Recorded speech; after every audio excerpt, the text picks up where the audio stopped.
Extreme care is taken in handling these snakes, both for safety and left alone for 14 days.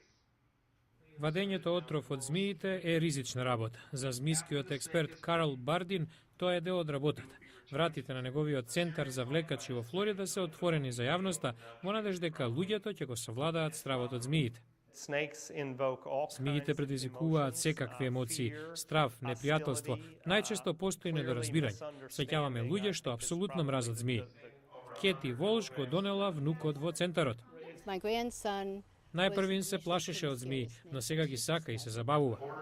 Бардин објаснува дека стравот делумно се должи на инвазијата на големи змии, донесени од странство. Така, сега во Флорида постојат и се размножуваат питони од Бурма и бои, кои веројатно пристигнале во сад како домашни миленичиња, но успеале да побегнат.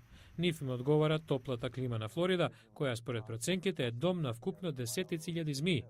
Тие започнале да се појавуваат во урбаните области, а може да се прошират и во други делови на САД.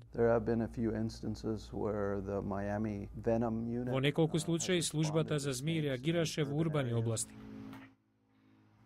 Затоа препораката на стручњаците е секогаш внимателно со змиите, дури и во контролирана средина.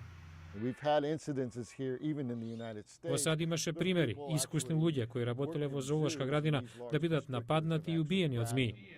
Карл Бардин во својот центар за влекачи во Флорида има околу 40 видови на змии. Отровот што го вади од нив се употребува за серум и за истражување на срцеви заболувања и рак. И покрај репутацијата на змиите како убијци, тој се надева дека со отворените врати за јавноста, неговиот центар барем помага да се отстранат предрасудите за нив.